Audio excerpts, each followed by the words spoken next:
clase.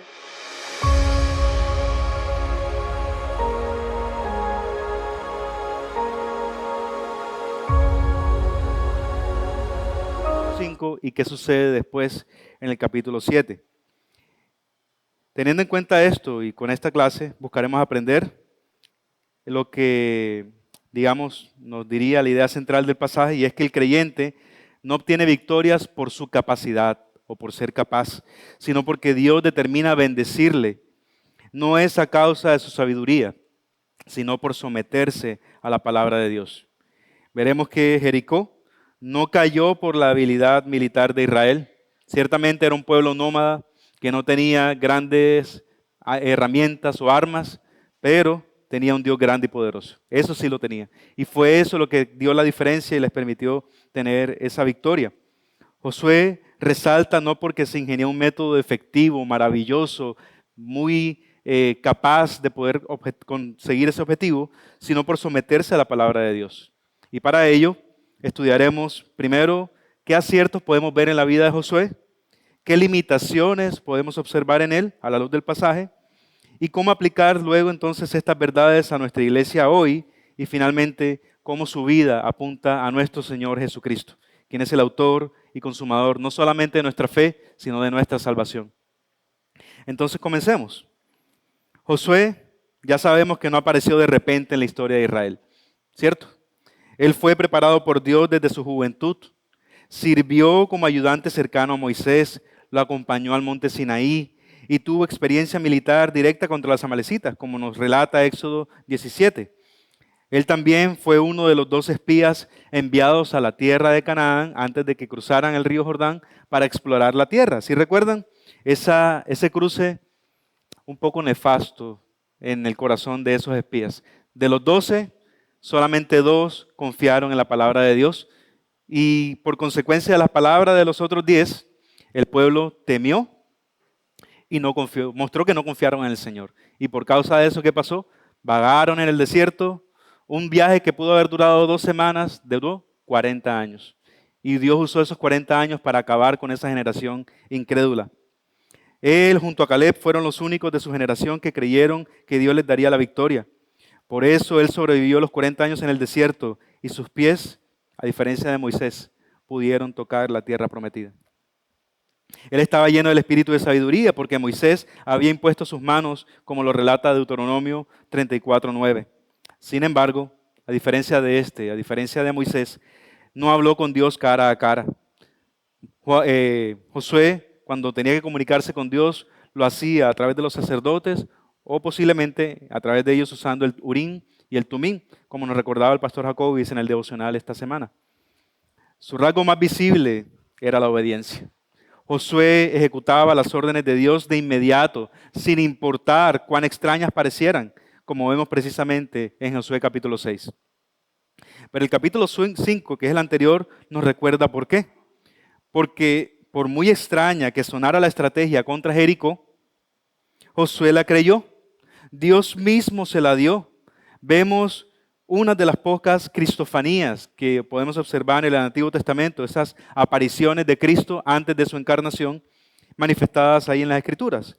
Dice Josué 5 del 13 al 15, que el capitán del ejército celestial se le presentó y como a Moisés, ante la zarza ardiente, él le pidió que se quitara las sandalias de los pies, porque el suelo que pisaba era santo, ante la presencia del Dios vivo. ¿Qué pasa? Debemos tener sumisión total y confianza en el Señor, y eso representa el quitarse esas sandalias. Quien santifica todas las cosas es el Señor, y en Él podemos confiar. Ahora, luego de que el Señor se le presentara, ellos ya están del otro lado del Jordán, y de hecho, en ese momento dejan de recibir el maná, porque durante todos esos 40 años en el desierto, Dios los sostuvo con el maná, y justo cuando cruzan y empiezan a comer de la tierra que Dios les iba a entregar, cesó el maná. Porque de alguna forma, de ambas maneras, Dios le estaba proveyendo. Primero de forma sobrenatural a través del maná y después de forma natural a través de la comida que estaba ahí. Y así Dios hace con nosotros. Nos provee en momentos de crisis, cuando menos lo pensábamos, a través de alguien, un hermano, un dinero que estaba retenido, yo no sé. Dios utiliza maneras tan misteriosas y nos sostiene, pero también nos sostiene cuando nos permite trabajar, cuando permite que a través de ese trabajo podamos tener para nuestro sustento diario. Así sucedió con el pueblo de Israel también. De Jericó, ¿qué sabemos? Bueno, por ahí tenemos una imagen de cómo se veía Jericó antes y los vestigios que quedan hoy. Y si podemos observar, no es un área muy grande. De hecho, si pudiéramos medir el perímetro, que es el contorno de la ciudad, era alrededor de 1 kilómetro. Un área de más o menos de 4 hectáreas, es decir, unos 40.000 metros cuadrados, que bueno, para una casa es bastante, pero no para una ciudad. Realmente era relativamente pequeña, pero tenía grandes murallas. Y definitivamente para el pueblo nómada y militarmente débil que era Israel, era una ciudad fortificada e intimidante. Su caída parecía imposible desde cualquier punto de vista militar. Lo notable es que el pueblo de Jericó no se dedicó a planear un ataque. La ciudad ya se había encerrado por temor. Dice el versículo 1, y quienes tengan sus Biblias, les agradezco que me acompañen a leerlo. Dice, Jericó estaba bien cerrada por causa de los israelitas. Nadie salía ni entraba.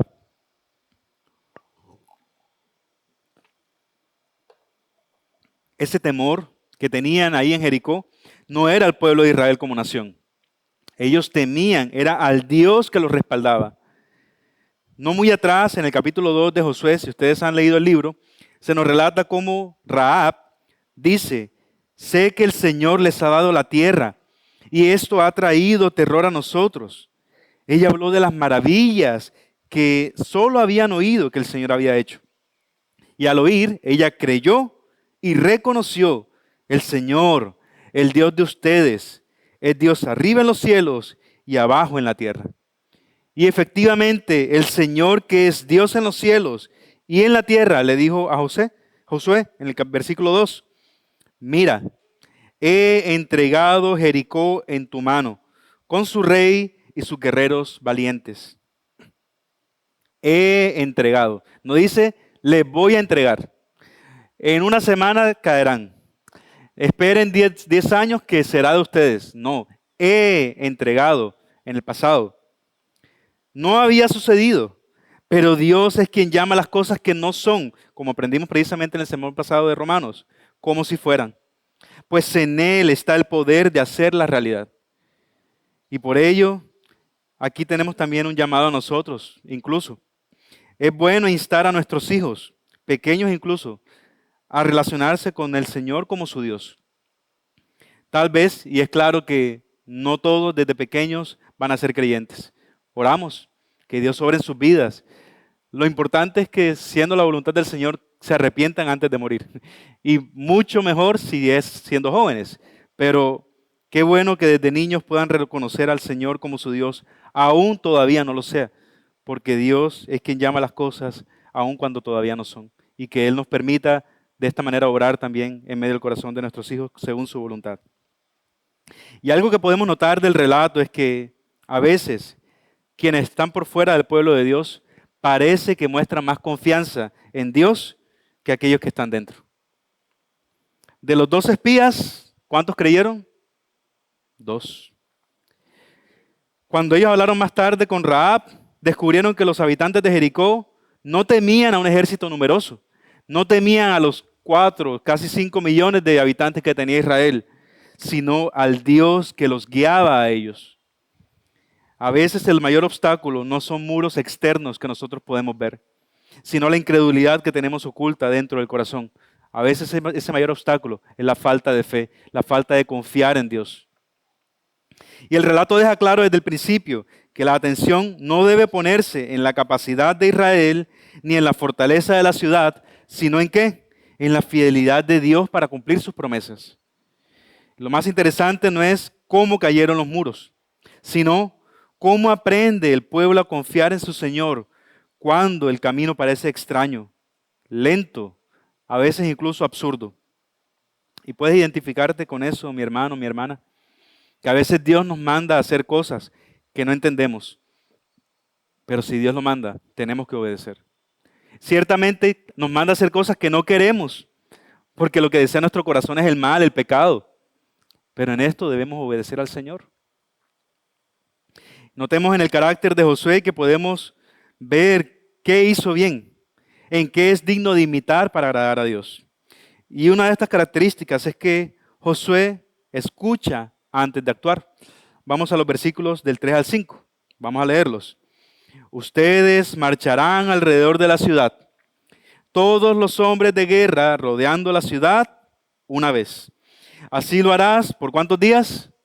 6 días. ¿Cuántos sacerdotes? 7 sacerdotes llevarán ¿cuántas trompetas? 7 trompetas de cuerno de carnero delante del arca. Y al día número 7, al séptimo día, ustedes marcharán alrededor de la ciudad, ahora 7 veces, y los sacerdotes tocarán las trompetas. Y sucederá que cuando toquen un sonido prolongado con el cuerno de carnero, y ustedes oigan el sonido de la trompeta, todo el pueblo gritará a gran voz, y la muralla de la ciudad se vendrá abajo. Entonces el pueblo subirá, cada hombre derecho hacia adelante. Josué ejerció su liderazgo bajo presión. No era fácil guiar a un pueblo tan grande como decía el mismo Moisés, pero no por ello él improvisó ni actuó según su propia opinión. Dios le dio un plan a los ojos humanos un poco extraño, pero si vemos, hay un número que se repite. 7 sacerdotes, 7 trompetas, 7 días, porque el 7 en la palabra representa perfección, completitud, y era el plan que Dios tenía. De esta manera Dios les iba a permitir entrar a Jericó. Josué no se guió según su propia opinión, en cambio, ¿qué hace él? Le transmite fielmente al pueblo lo que Dios le ha mandado y los ordena a someterse a esa voluntad. Continúa los versículos 6 y 7. Josué, hijo de Nun, llamó a los sacerdotes y les dijo: tomen el arca del pacto y que 7 sacerdotes lleven 7 trompetas de cuerno de carnero delante del arca del Señor. Entonces dijo al pueblo, pasen y marchen alrededor de la ciudad y que los hombres armados vayan delante del arca del Señor. Y es que la obediencia a Dios, mis hermanos, no es una sugerencia. Cuando Dios nos da su palabra y nos da mandatos, no está en deseo de nosotros cumplirlo o no cumplirlo. El deseo del Señor es que lo obedezcamos. Ahora, no es natural que lo hagamos, pero es lo que tenemos que hacer en dependencia del Espíritu Santo. No es que si yo quiero lo hago, si yo quiero no lo hago. Pues claramente podemos desobedecer. Pero si desobedecemos, entonces pecamos. Josué entendió que ese mandato del Señor no era una sugerencia. La revelación de Dios, su palabra, no es una opinión. Él recibe la palabra y ordena conforme a ella. Tal como el Señor les indicó que ellos hicieran, así lo hicieron. Y cuando obedecieron, ¿qué sucedió? Pudieron ver el resultado de esa obediencia. Se cumplió la voluntad del Señor y entonces fueron bendecidos. En este caso, ¿cómo? Con una victoria otorgada por el mismo Señor. Pero además de escuchar, Josué acepta un método que definitivamente no glorifica al hombre. ¿Qué gloria recibe el pueblo de Israel al decir que rodearon a Jericó 6 días una vez y el séptimo día 7 veces? Y después gritaron. Y entonces se cayeron las murallas. ¿Qué muestra de poder hay en ese actuar para haber ganado o tumbado esas murallas de Jericó? De parte de ellos, ninguna. ¿Quién permitió que se cayeran las murallas? No fue un terremoto. Si conocen de física, tampoco fue resonancia. No fue como esos que muestran que las mujeres, así las sopranos que cantan, ¡ah!, y la copa vibra y ¡pum!, se rompe. No fue resonancia, no fue un terremoto, fue Dios quien permitió que esas murallas grandes y que habían sostenido la protección de ese pueblo, en ese momento cayeran. Entonces, el método no glorifica al hombre. La marcha alrededor de la ciudad, el pueblo en silencio, las trompetas y el arca en el centro muestran que Dios diseñó una victoria donde nadie pudiera atribuirse la gloria, solamente Él. La gloria le pertenecía solo al Señor. Continúa los versículos del 8 al 11. Después que Josué había hablado al pueblo, Los siete sacerdotes que llevaban las 7 trompetas de cuerno de carnero delante del Señor se adelantaron y tocaron las trompetas. Y el arca del pacto del Señor los seguía. Los hombres armados iban delante de los sacerdotes que tocaban las trompetas, y la retaguardia iba detrás del arca, mientras ellos continuaban tocando las trompetas. Pero Josué dio órdenes al pueblo: no gritarán, ni dejarán oír su voz, ni saldrá palabra de su boca hasta el día que yo les diga: griten, entonces gritarán. Así hizo el arca del Señor, así hizo que el arca del Señor fuera alrededor de la ciudad, rodeándola una vez. Entonces volvieron al campamento y pasaron la noche en el campamento. Josué podría haber preferido una estrategia más impresionante, pero él acepta un camino que rehúsa la autosuficiencia y que fortalece tanto su fe como la fe del pueblo. También vemos aquí que Josué mantiene a Dios en el centro. Vemos algo que no es común en las batallas de Israel. Si podemos hacer un recuento de las diferentes batallas que tuvo que hacer el pueblo en medio de la tierra prometida, no es común que llevaran el arca a la guerra o a lo que sea que iban a hacer en ese momento. Pero aquí lo vemos, que ellos colocan el arca en medio de ellos. Cada vez que van a dar una vuelta, el arca del Señor está ahí. Dice los versículos del 12 al 14. Josué se levantó muy de mañana y los sacerdotes tomaron el arca del Señor. Los 7 sacerdotes, llevando las 7 trompetas de cuerno de carnero, iban delante del arca del Señor, andando continuamente y tocando las trompetas. Los hombres armados iban delante de ellos, y la retaguardia iba detrás del arca del Señor, mientras ellos seguían tocando las trompetas. Así que el segundo día marcharon una vez alrededor de la ciudad y volvieron al campamento, y así lo hicieron por 6 días, tal como el Señor les había indicado. El arca ocupa el lugar central del relato. Aquí no es un acto ceremonial, es una declaración de fe, la presencia del Señor y no de la fuerza humana. Esa es la razón de la victoria. Para una iglesia sana, su prioridad no es el espectáculo, ni andar mostrando cosas nuevas, porque ahí es donde está el error. Querer siempre dar nueva revelación, nueva profecía, como si con la palabra que tuviéramos no fuera suficiente. ¿Cuánto obedecemos de esta Biblia que ya tenemos para querer andar buscando más palabra de parte del Señor? La palabra del Señor, es su revelación especial, está completa. Y eso dice el Señor, debe estar conforme a lo que ya está escrito. Si no es así, no es palabra del Señor. Y muchas veces buscando esto, las iglesias se desvían y se alejan de la presencia de Dios gobernando a través de la palabra. Una iglesia sana se mantiene en sumisión a Dios y a su palabra. Dice los versículos del 15 al 16. Entonces en el 7º día se levantaron temprano, al despuntar el día, y marcharon alrededor de la ciudad de la misma manera, pero 7 veces. Solo aquel día marcharon 7 veces alrededor de la ciudad, y a la 7ª vez, cuando los sacerdotes tocaron las trompetas, Josué dijo al pueblo: griten, pues el Señor les ha entregado la ciudad.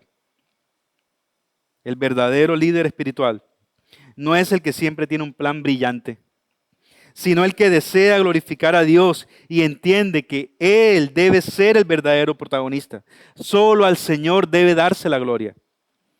Luego de ver en qué hemos visto que Josué acertó, al escuchar, al reconocer que Dios debe ser glorificado, al colocar al Señor en el centro, vamos a notar que aún en esta victoria hubo manchas del pecado, lo que nos lleva a ver las limitaciones de Josué.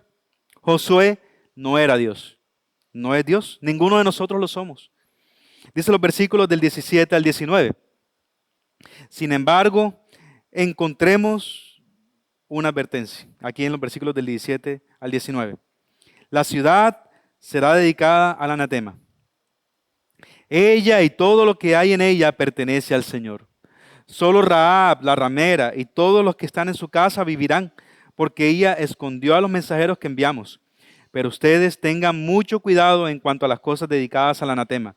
No sea que las codicien y tomando de las cosas del anatema, hagan maldito el campamento de Israel y traigan desgracia sobre él. Toda la plata y el oro y los utensilios de bronce y de hierro están consagrados al Señor. Entrarán en el tesoro del Señor. Y más tardó el Señor en decirlo que el pueblo en hacerlo. Y esto nos recuerda, tal vez, como pasaba con nuestras mamás. Ojo con tal cosa, que te va a pasar esto. Sigan haciendo esto, que se van a caer. Más demoraba en decirlo que en suceder. Y después que decía la mamá, te lo dije. Así pasó con esto. El Señor advirtiéndoles que no debían hacer. Y más adelante en el capítulo 7 vemos el testimonio de esa tragedia. En este capítulo tal vez no hay una caída moral abierta de Josué, pero sí podemos ver su condición de que es un líder humano, limitado y que necesita del Señor para ser sostenido. La presión de guiar a un pueblo numeroso, la incertidumbre sobre lo que vendría y el hecho de que Dios tuvo que repetirle varias veces esa frase que escuchamos muchas veces: esfuérzate y sé valiente. Lo muestran como un hombre real, no era alguien infalible. Es interesante que más adelante en el libro de Josué, él mismo anima al pueblo con esas palabras que Dios lo usó para animarlo a él. Él le dice al pueblo esas mismas: esfuércense y sean valientes. Y es que no sucede esto también con nosotros, mis hermanos. Cuando podemos consolar con el consuelo que hemos sido consolados, por ejemplo. ¿Cuántas veces Dios, en medio de circunstancias difíciles, nos ha hablado a través de un hermano, a través de su palabra, recordándonos su fidelidad, su amor, su misericordia, su demanda de santidad de nosotros? Y en esto hemos sido consolados. Y en alguna circunstancia que algún otro hermano esté pasando por algo similar, Dios permite dar ese mismo consuelo que hemos recibido, compartirlo con el hermano. Así nos pasa a nosotros también. Las limitaciones de Josué son las de todo pastor, maestro o finalmente las que todo creyente tiene. Querer resultados rápidos. Desear métodos que sean entendibles, comprensibles, plausibles y sentir que el plan de Dios a veces parece demasiado lento para la urgencia del momento.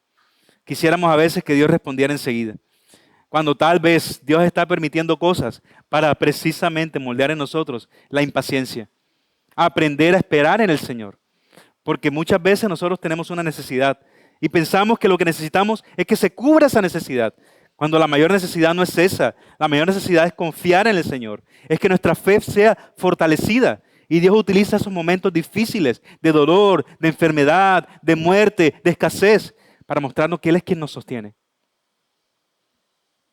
Por eso en Josué 6 no se glorifica a un héroe autosuficiente. Quien es glorificado es Dios. Ese Dios que sostiene a un siervo frágil, pero obediente. Y este hombre pecador y su pueblo finalmente hacen lo que todo hombre pecador puede hacer. ¿Qué podemos hacer nosotros como pecadores? Pecar. Eso es lo que se nos da naturalmente, pecar. Especialmente cuando no estamos sujetos a Dios en todo. Y entonces ahora podemos ver algunos fallos que el texto nos advierte. Si leemos el libro, después de Jericó, viene Jai. Y ahí se nos muestra el pecado de Acán. Una victoria visible nunca elimina la necesidad de una vigilancia constante. Podemos pensar, yo estoy viniendo regularmente al servicio, yo estoy leyendo la Biblia, yo estoy orando, yo estoy ofrendando, estoy ayudando a otros hermanos a crecer en la fe. Yo con esto estoy listo. Ya, Señor, ven por mí. Ya estoy completo. Pero dice la palabra que el que se crea que esté firme, que vea que no caiga. Una gran victoria puede llevar a un exceso de confianza y al descuido de los mandatos del Señor. El Señor no nos debe fidelidad a nosotros. Él la debe a su palabra. Si obedecemos, somos bendecidos. Pero si desobedecemos, recibimos las consecuencias de nuestro pecado. Por eso es que dice 1 Corintios 10:12, lo que dije ahorita. Así que el que cree que está firme, tenga cuidado de no caer. Podemos notar la falta de consulta al Señor. En Josué capítulo 9, el error mayor que ellos pudieron cometer fue hacer alianza con los gabaonitas, sin consultar al Señor. Esos que, si hubiesen Oscar en ese momento, se hubiesen ganado el Oscar a la mejor película. se disfrazaron con ropas viejas, llevaban panes duros y les hicieron creer que venían de muy lejos, pero estaban ahí al ladito, eran los vecinos. Eran como los venezolanos para nosotros, nuestros hermanitos aquí al ladito. Pero ellos no sabían y se confiaron en la palabra de ellos por no consultar al Señor. En él también presentamos o vemos que se presentó desánimo y queja. Precisamente después del capítulo 6 viene el capítulo 7 que nos demuestra la derrota contra Jai a causa del pecado de Acán. Y tras esa derrota, Josué cayó en desánimo profundo y cuestionó a Dios con palabras que recordaban a la generación incrédula. ¿Por qué hiciste pasar a este pueblo del Jordán para que cayeran derrotados en esta batalla? Pero Dios, además de mostrarle la causa de por qué sucedió eso, le dice, levántate, tienes algo que hacer, no te quedes ahí desanimado, tienes que levantarte y hacer lo que te corresponde. También hubo exceso de confianza. Vemos claramente que aquí ante Jericó, Dios fue consultado en todo, hasta el último detalle, y Dios les concedió la victoria. Pero contra Jai, dijeron, no, como ya Dios nos habló, 2 por 1, ya me habló, no necesito preguntarle otra vez, vamos a hacer lo mismo, e incluso vamos a hacerlo mejor. Fue como que mucha gente la vez pasada, vamos a llevar menos gente para que el pueblo no se canse. Y terminaron sufriendo una derrota humillante. Y eso pasa cuando nosotros vamos en nuestras fuerzas. Cuando nosotros queremos confiar en lo que nosotros podemos hacer y no en lo que Dios puede hacer, somos humillados. Sus espías dejaron a Dios fuera de la ecuación, enviaron pocas tropas, confiaron en la fuerza propia y no en la presencia de Dios.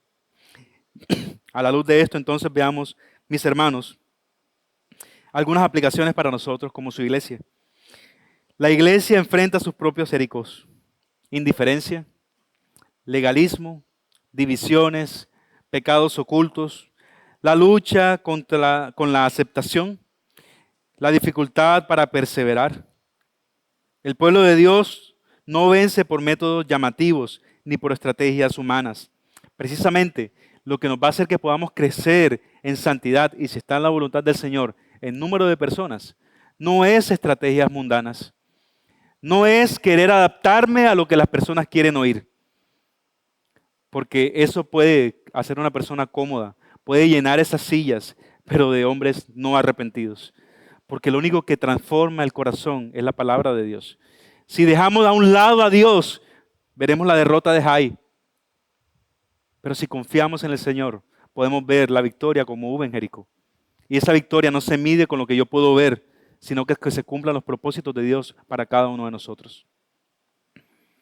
El pueblo no vence por métodos llamativos, sino por estar en dependencia de Dios, por vivir en santidad y por perseverar bajo la palabra del Señor. Si la vida cristiana solo fuera una vida vivida para el aquí, para el ahora, un mundo físico, tal vez las estrategias humanas tendrían algún mérito. Pero nosotros vivimos ante una realidad espiritual que gobierna ese mundo físico. Y por eso, muchas veces, perdemos tantas batallas al desconocer esa realidad. Si oramos más, seremos más efectivos, eficientes. El Señor nos dará gracia para no desmayar ante las dificultades y nos mantendrá humildes para reconocer que siempre ha sido Él y nunca hemos sido nosotros. Tal como dice el Salmo 115, versículo 1. No a nosotros, Señor, no a nosotros, sino a tu nombre da gloria por tu misericordia, por tu fidelidad. Siempre debemos tener esto en mente.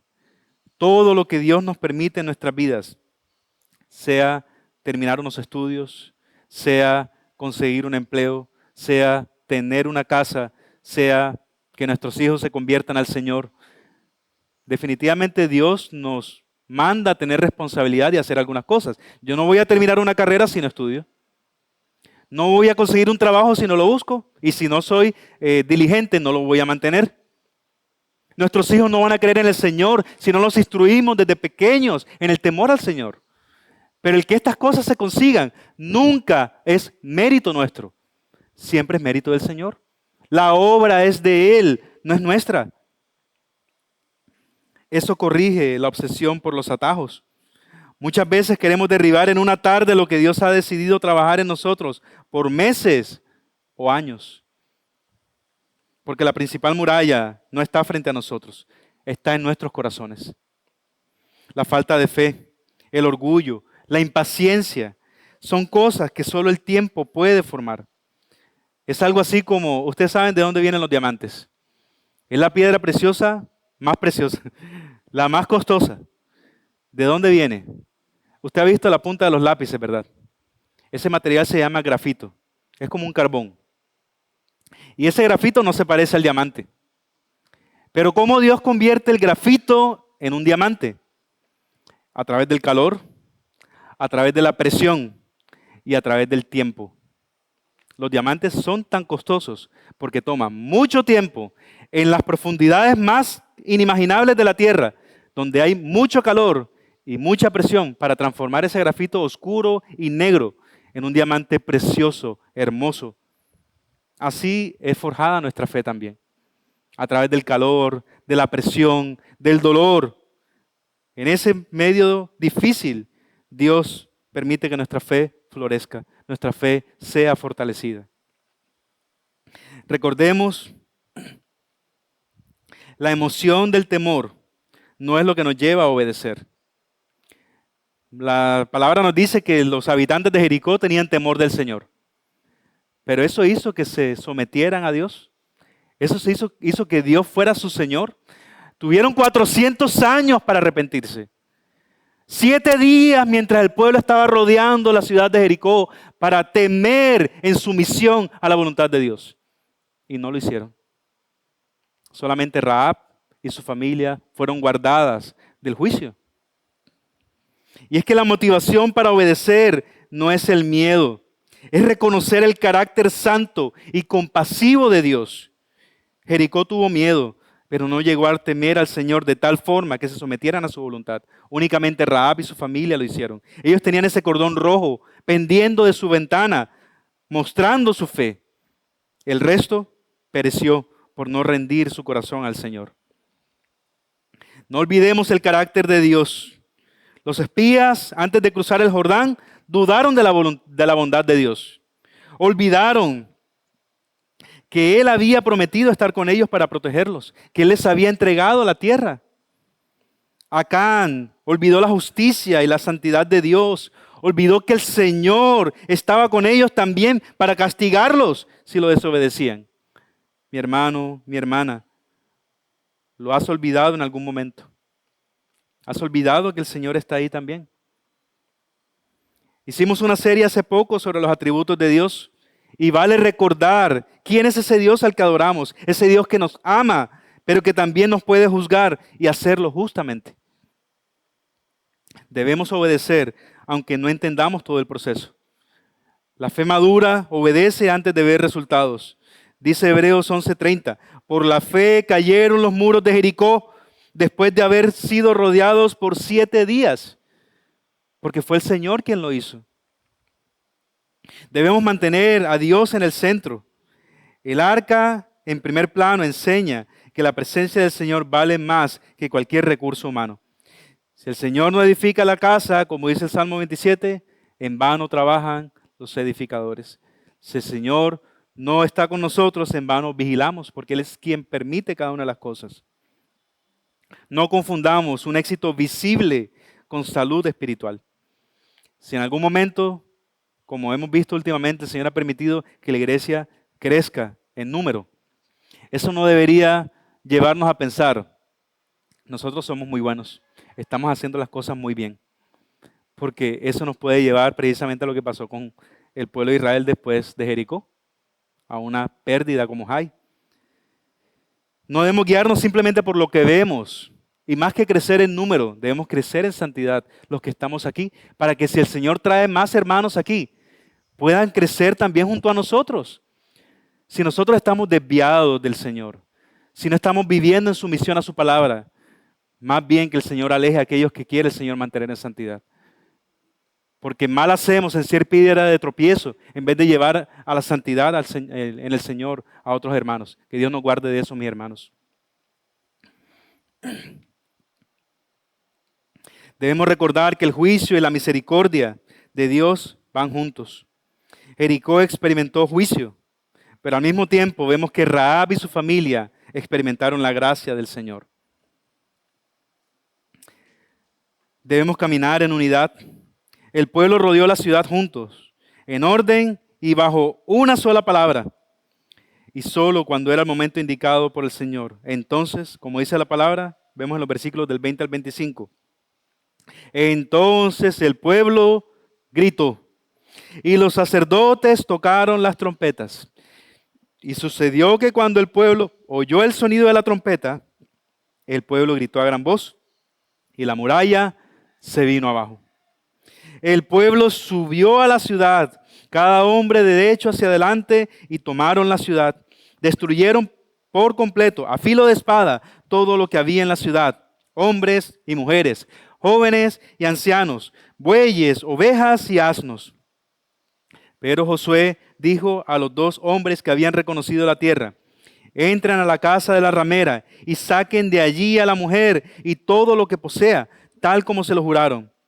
Entraron pues los jóvenes espías y sacaron a Rahab, a su padre, a su madre, a sus hermanos y todo lo que poseía. También sacaron a todos sus parientes y los colocaron fuera del campamento de Israel. Entonces prendieron fuego a la ciudad y todo lo que en ella había. Solo pusieron en el tesoro de la casa del Señor la plata, el oro y los utensilios de bronce y de hierro. Pero Josué dejó vivir a Rahab la ramera, a la casa de su padre y todo lo que ella tenía. Ella ha habitado en medio de Israel hasta hoy, porque escondió a los mensajeros a quienes Josué había enviado a reconocer a Jericó. Hay iglesias que quieren muros abajo sin un altar elevado. Quieren poder sin santidad, crecimiento sin obediencia y victoria sin la cruz. Nada más contradictorio, mis hermanos. Vemos que el Señor, en este pasaje que acabamos de leer, santifica del anatema para entrar los tesoros, el oro, el bronce y el hierro y la plata, al tesoro del Señor. Y eso no les recuerda lo que hizo Dios con nosotros. Nosotros hacíamos parte del anatema, de aquellos que estaban condenados a la muerte eterna. Pero de lo vil y de lo menospreciado el Señor se valió para rescatarnos de las tinieblas y llevarnos a su luz admirable. Y nos pasa entonces de eso que iba a ser consumido por el fuego, ahora a entrar al servicio al Señor en el templo. Eso hace el Señor con nosotros. Josué también podemos ver que profetizó. ¿Y cómo lo sabemos? Dice el versículo 26.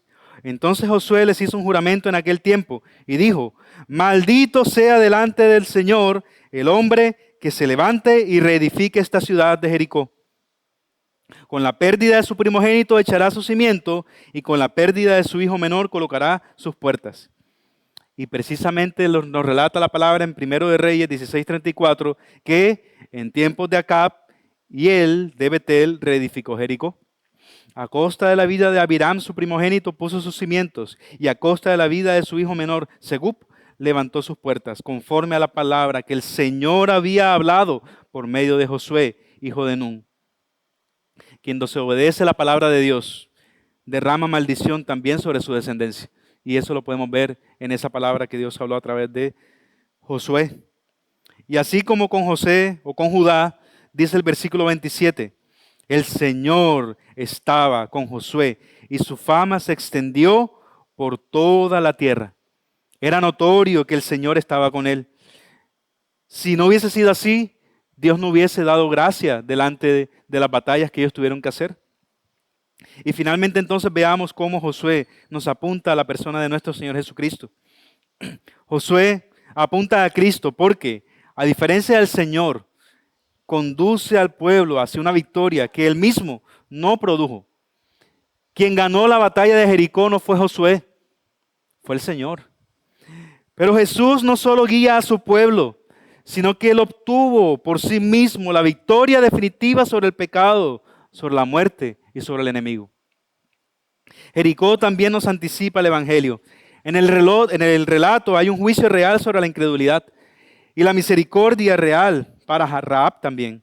Esa misma unión de justicia y gracia resplandece plenamente ¿dónde? En la cruz del Calvario. Josué recibe instrucciones. Cristo, las obedece perfectamente, dadas por el Padre. Josué entra en una ciudad condenada. Cristo entra en un mundo condenado para salvarnos a nosotros, pecadores. Josué presencia la caída de un muro físico, pero Cristo destruye el muro más fuerte, grande, imposible para nosotros de derrotar, que es la separación entre Dios y el hombre a causa del pecado. En Jericó, solo una casa marcada fue preservada. En el Evangelio, todo el que está unido a Cristo queda salvo bajo su sangre. No es casualidad que Dios cambiara el nombre de Josué, de Oseas a Josué. Sí saben, sí han leído la Biblia, ¿no? Que Josué no se llamaba Josué, Josué se llamaba Oseas. Y Moisés, o Dios a través de Moisés, le cambió su nombre a Josué. Y su nombre Josué es el equivalente en hebreo a Jesús. Ambos significan el Señor salva. Así como Josué introdujo al pueblo en la tierra prometida donde Moisés no pudo llegar, Jesús nos introduce en la bendición espiritual que la ley sola no nos podía dar. Porque la ley no fue dada para que nosotros fuéramos salvos, sino para mostrarnos precisamente que somos pecadores y que es imposible para nosotros agradar perfectamente a Dios. Por lo cual necesitamos a uno que sí la cumplió perfectamente, nuestro Señor Jesucristo. La victoria sobre Jericó fue anunciada por Dios en tiempo pasado. He entregado. Así también nuestra victoria en Cristo sobre el pecado y la muerte es un hecho ya consumado. Gracias a Dios que nos da la victoria por medio de Jesucristo nuestro Señor, dice a 1 Corintios 15:57. La palabra dice también en Romanos que a los que justificó, a estos glorificará. ¿Serán glorificados? No. Dice, a los que justificó, a esto también glorificó. Habla en el pasado porque Dios es aquel que habla de las cosas que no son como si ya fueran, porque Él es poderoso para hacerlas. Ese Dios que nos salvó, que nos justificó en Cristo Jesús, también nos glorificará junto con Él cuando estemos delante de Él en el trono celestial. La gracia mostrada a Rahab es una imagen de la misión de Cristo, quien vino a buscar y salvar lo que se había perdido. E incluso es increíble que el mismo Señor se haya complacido de colocar a esta Rahab, que era una prostituta, en su linaje. Ella era prostituta, pero Dios la salvó y la rescató de su vana manera de vivir. Así éramos nosotros. Nosotros éramos rameras también, porque idolatrábamos a un Dios que no era nuestro Dios. Servíamos a ídolos. Y esa es precisamente la comparación que hace el Señor en Oseas. ¿Cierto? Si ustedes ven el libro de Oseas, Dios puso al profeta a casarse con una prostituta, porque se entregaba a cualquiera que estaba por ahí. Esos éramos nosotros, que servíamos a cualquiera que se nos presentara. Este Dios te sirve, ay sí, vamos allá. El brujo te sirve, sí, vamos allá. Tú te sirves, voy a servirme a mí mismo, a idolatrar mi propio corazón. Pero Dios nos rescató de esa vana manera de vivir para servir al único Dios verdadero. Y en eso Dios mostró su misericordia, que todos podemos entrar al reino de Dios conforme a la voluntad del Señor, porque la gracia está disponible para todo aquel que se arrepiente. Y esto me recuerda, a modo de una anécdota curiosa, antes de ir a Alemania, fui a un servicio en la iglesia donde mi hermano se congrega, y en ese momento el pastor, era en el 2013 para el 2014, utilizó precisamente ese pasaje de Jericó. Y entonces empezó a hacer como numerología, porque el pueblo dio 6 vueltas, una cada 6 días. Y el séptimo día dio 7 vueltas y 6 más 7, sabía matemática, da 13. Y entonces, del 2013 para el 14, los muros de Jericó van a caer. ¿Qué aplicación tan pobre del mensaje de la palabra del Señor?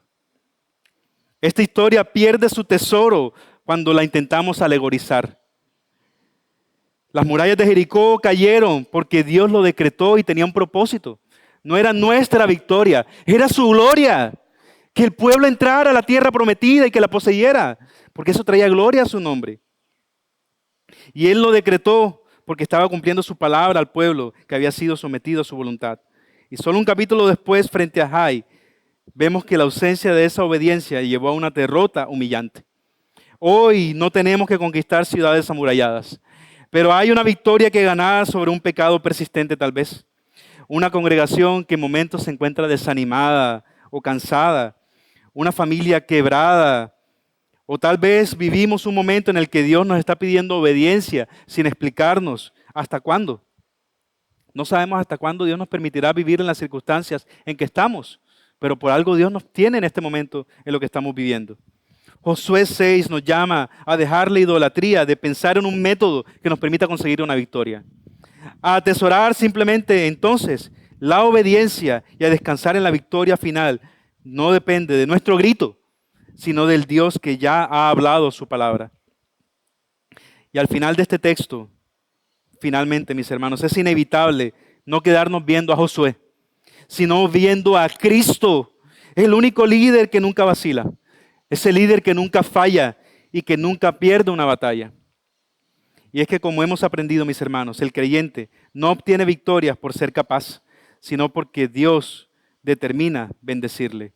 No a causa de su sabiduría, sino por someternos a la palabra de Dios, porque en ello Dios es glorificado. Dios es glorificado en la confianza del hombre. Y yo quisiera terminar con unas preguntas para que quedemos reflexionando al respecto de estas verdades. La iglesia, como hemos dicho, enfrenta diferentes tipos de Jericós. Indiferencia, el pecado oculto o la presión cultural, el ser aceptados por los demás. ¿Cuál de estas batallas crees que es la más difícil de derribar en tu iglesia hoy? ¿Cuál crees que es más difícil para ti como miembro de esta iglesia? A la luz del fracaso en Jai y el pecado de Acán, ¿cómo podemos cuidarnos de no confundir el éxito externo con la salud espiritual en nuestras vidas? ¿Por qué nos cuesta tanto aceptar los tiempos de Dios y a veces preferimos buscar atajos humanos? De las fortalezas o debilidades mostradas en la vida de Josué, ¿cuál o cuáles te confrontan más? ¿Y cómo las trabajarías? Yo sé que a veces, mis hermanos, estas clases parecen sermones. Y bueno, les pido perdón de pronto si en algún momento tienen esa sensación. Pero yo creo que es imposible hablar de Cristo sin que nuestros corazones sean enternecidos. A mí me pasa y espero que pasen ustedes también como aquellos discípulos en el camino de Emaús, que al ser revelado Cristo a lo largo de todas las Escrituras, no pudieron más que decir que nuestros corazones se enternecieron, se calentaron, nos emocionamos de ver con cuán grande amor Dios nos ha amado, porque Cristo hace visible al Dios invisible. Es difícil hablar de Cristo sin que esto confronte nuestras vidas, porque finalmente es para Él que vivimos y para su gloria. Vamos a orar para terminar, mis hermanos. Amado Señor, te damos gracias, Dios, por tu verdad. Gracias, Dios, porque nos hablas a través de tu palabra. Gracias porque nos permites, Señor, ver a Cristo a través de las vidas de los diferentes personajes, el cual tú nos muestras a lo largo de las Escrituras, Señor. Gracias, Señor, porque vemos en Josué su confianza en tu palabra, Señor, y cómo en esto tú le diste la capacidad de tener victorias que él no podía obtener por sí mismo, Señor. Así permítenos a nosotros también confiar en ti, Señor, aun cuando nuestros ojos no puedan ver, porque vivimos por fe y no por ver, Señor. Permítenos reconocernos como Rahab, Señor, que estábamos lejos de ti, Señor, que merecíamos la condenación eterna, Dios. En Cristo tenemos la esperanza de salvación y una esperanza que no nos defraudará, porque el que nos justificó también en Cristo nos glorificó, aunque esto todavía no ha sido completamente hecho, pero aquel que cumplió sus promesas y trajo al Mesías, también cumplirá las promesas que aún no han visto nuestros ojos, Señor. Y en esto confiamos. Descansa nuestra fe, Señor, en una tumba vacía, Señor, que muestra que definitivamente, Señor, nuestro pecado fue aniquilado, Señor. La culpa de nuestro pecado derramó el Señor sobre Cristo Jesús y la deuda fue cancelada. Gracias, Dios, por Cristo Jesús. Y ayúdanos a vivir de tal forma que te glorifiquemos en medio de nuestras vidas. Bendito seas por siempre, Señor. Amén. Bueno, mis hermanos, vamos entonces.